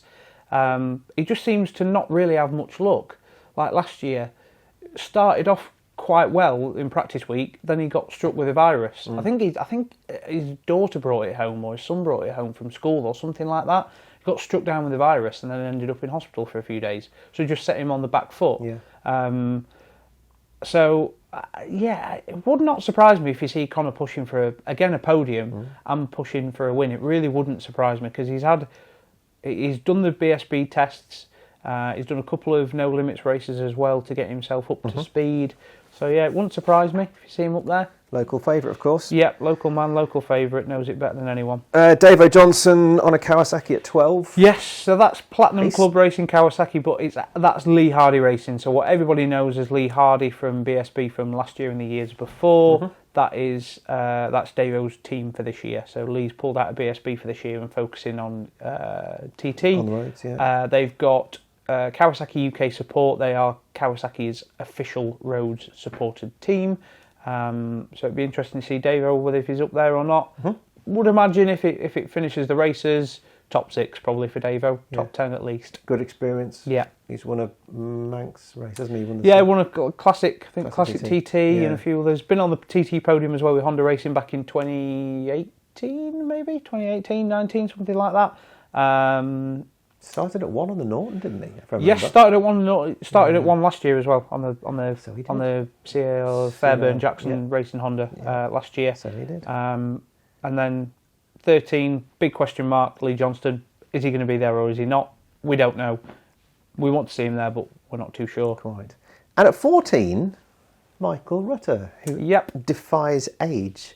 Defies age. So much so that this is his 30th anniversary. 30 years of racing around the TT. He's not racing in Superstock though, he'll only do the senior and the Superbike. Yeah, Michael probably won't watch this, so I can just say it anyway. So I was 4 months old when Michael did his newcomer year at the TT. He's not going to watch this, so he's not going to care. But yeah, so he's only racing in Superbike, and I think he's also doing Super Twin as well. But he's only racing in Superbike to celebrate his 30th year of racing at the TT. Just nice to see, you know, he still wants to do it, still got the passion for doing it. I think he started off at, was it 5 or 6 or something last year? Or was it, he was high up the order anyway, 7 or something like that. He was high up the order, and I think he now just wants to start a little bit lower down the order and just go out and enjoy himself. So it'd be nice to see. You mentioned it already, a couple of riders come in at 15 and or start off 15 and 16 who have both joined the 130 club. Yep. In Rob Hodgson and Dom Herbertson. Yeah. So Rob, same team again on the big bikes for Rob as last year, SMT Honda. So Robin Croft's outfit. So would imagine that you'll see Rob going quicker than what he did last year. And again, same for Dom. Same bike, manufacturer of machine that he rode at TT last year. Updated model, so it is the M model, the older M model, not the new M model, with the Burrows engineering team. Everything in there now for Dom. He's not spannering his own bikes. He's not running around like an headless chicken like he always is. He's got someone in there that's running it all for him. It's just solely he can just focus on the riding. So if he doesn't go quicker than a 130 this year, I'll say it now because he'll watch this. There is something wrong. One of the most likeable men in the paddock. Definitely is. Gaz Johnson off at 17. Yep. Yeah, on a Honda. Talked about him. Yeah. Sean Anderson, 18. Yeah, Team Classic Suzuki. You can't say Phil Crowe without saying prefix of big. Yes. It has to be Big Phil Crowe. Crowe. Yeah, Big Phil Crowe off at 19. He just amazes me how he gets round at his speeds, but he's off at 19, and then Mike Brown off at 20. Brilliant stuff. Exciting times ahead, to be sure. Super Moving Twin on, next. we've got 2 Super Twin races. The first of which is on the Tuesday. They're both 4-lappers, and then the second one on the Friday. Yeah, Friday afternoon, I think that one is. Yeah, that's the Friday race? afternoon. Yes, the penultimate race of the entire TT. Yeah. And once again, like the Super Sport races, Paul Jordan is off at number 1. Number 1, yeah, on an R7. Now, there's a good mixture of bikes here in the Super Twin class, isn't there? Yeah, looking forward to this one this year. It'd be interesting to see. So yeah, so Paul is off at number 1 on an R7. I believe it is the Rev to Race team, which is Kev Stevenson.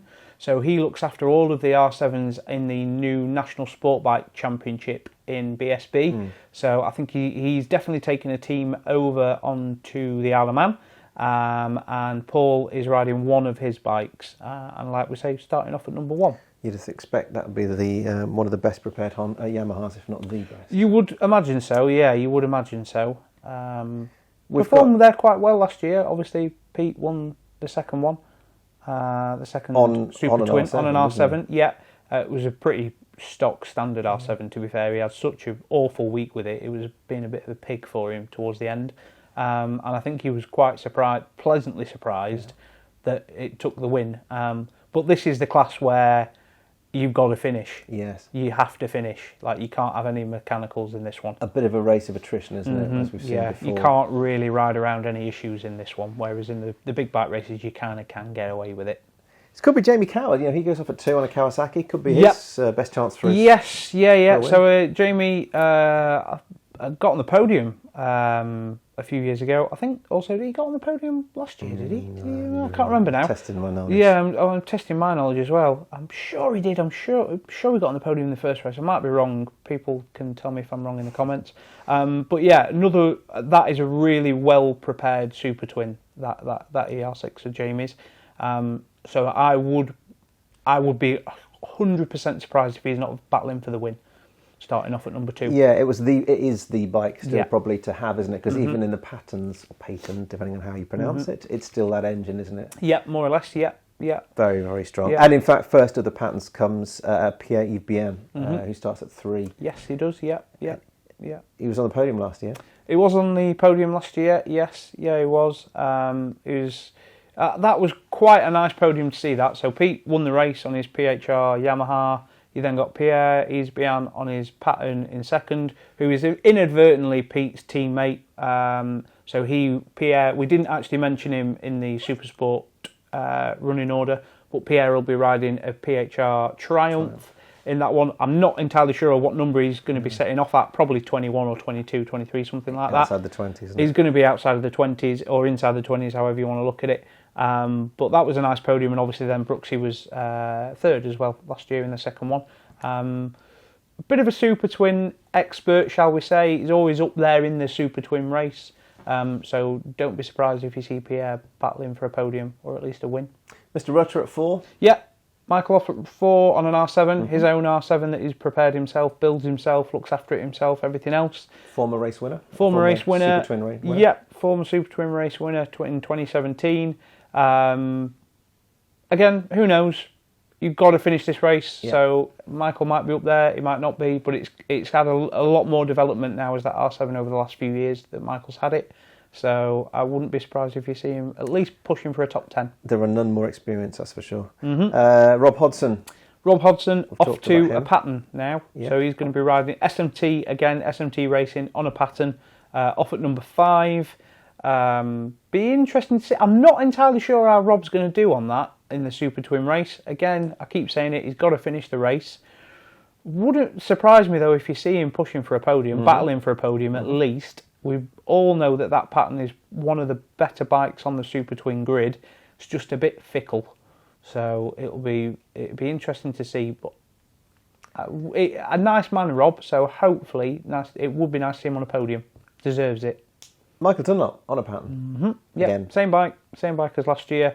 Well, he won last year, didn't he? Yeah, he won last year, and I think, what did he do in practice on that? I think he did like 100. Did he do like 122 or 123 in practice on it last year? Yeah, he was flipping quick. My notes tell me that he's got the current lap record for that class at 122.75. I am sure, which is 2018. He did. I am sure he was under the lap record. I'm sure he did 123. Because I remember McGuinness calling it a lawnmower engine, and he said it was something like "fair play to Michael for doing that on a lawnmower." So I reckon he was around. I reckon he was around 120. At least, if it wasn't 123, it was 122.8 or 9. He was definitely under the lap record.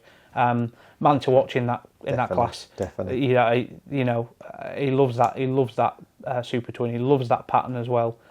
Prepared with a good team as well.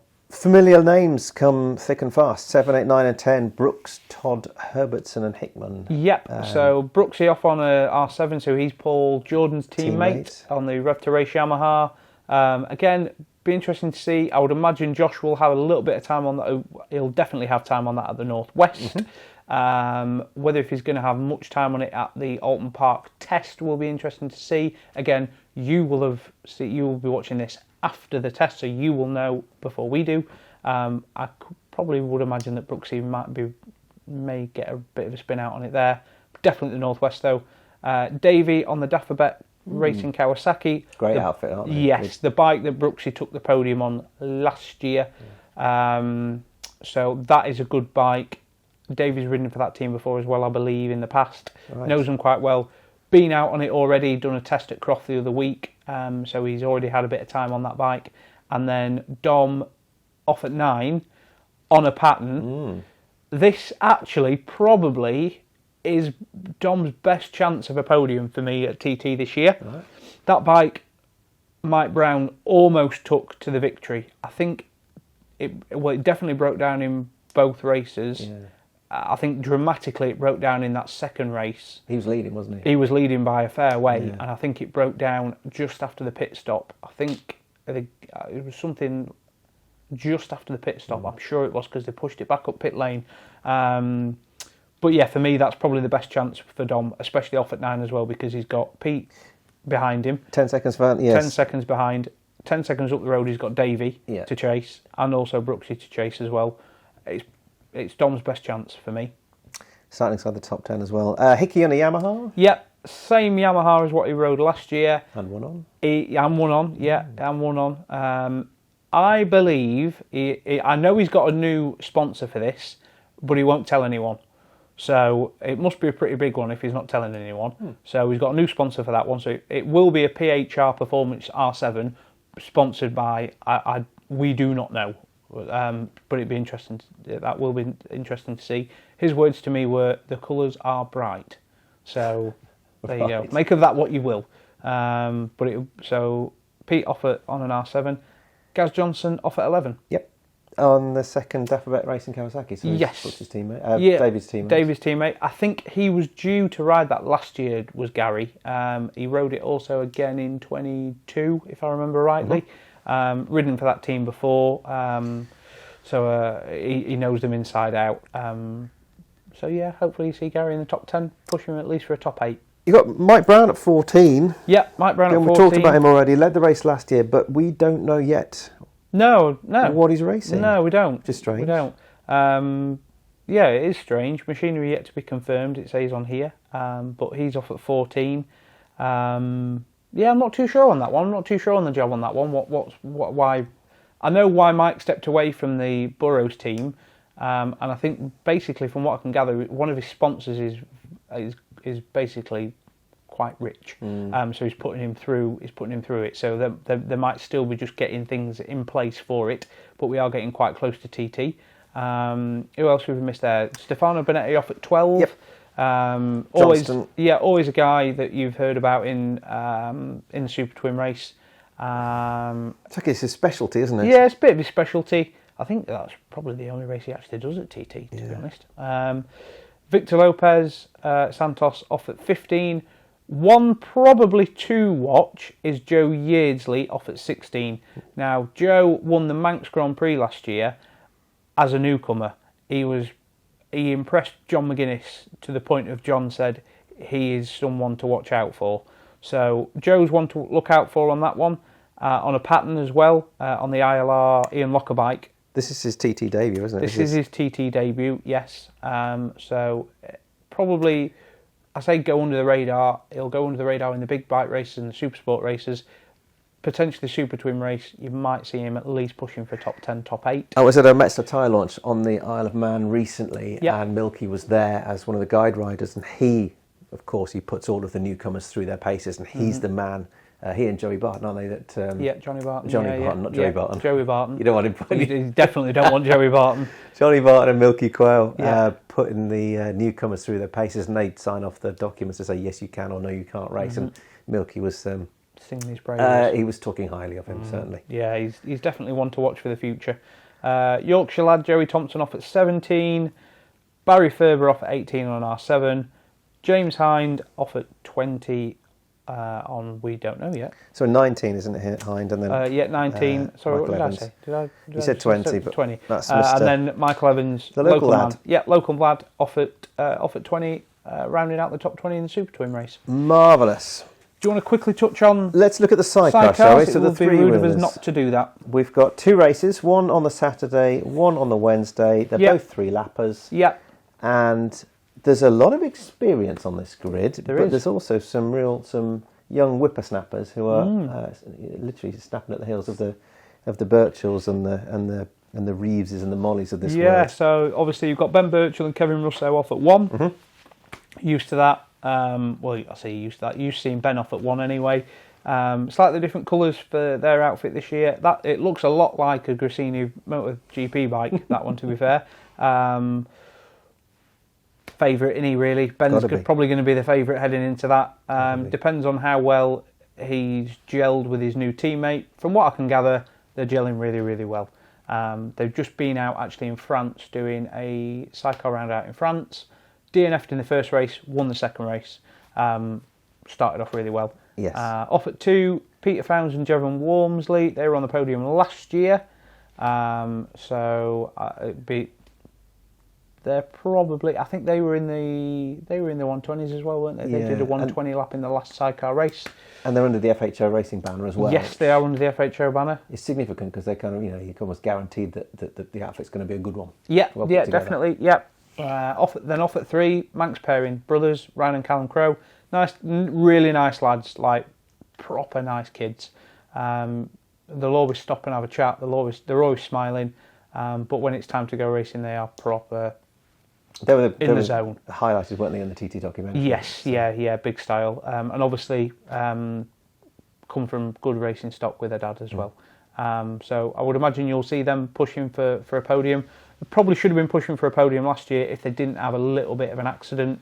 They both joked, didn't they, at the TT launch, saying the jury's still out on us to whose fault it was. So they're still arguing about that one. But I would imagine you'll see them pushing for a podium. Tim Reeves and Mark Wilkes with the Bonovo racing outfit and Carl Cox outfit, they're off at 4. Tim's TT, he's always at the TT. He always seems to go well at the TT. Just seems to have dropped off the last few years, and Ben Birchall and Tom Birchall seem to have just stepped up a level. You've then got Molly, Dave Molyneux. Everyone knows Dave Molyneux.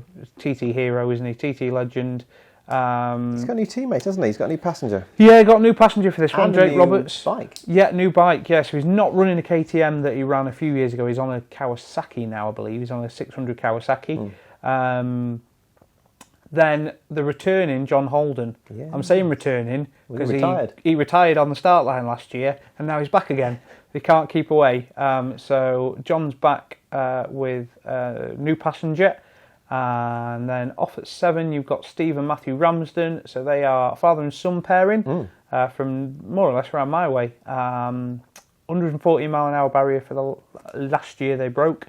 So they're off at 7. Lee Crawford and Scott Hardy, they're off at 8. And then at 9, you've got the return of Lewis Blackstock and Paddy Rosney. I call him Paddy because that's what they call him at BSB. So they've done BSB and Worlds as well. Good pedallers, good outfit. They're off at 9. And then Alan Founds and Reese Gibson are off at 10 on a Yamaha.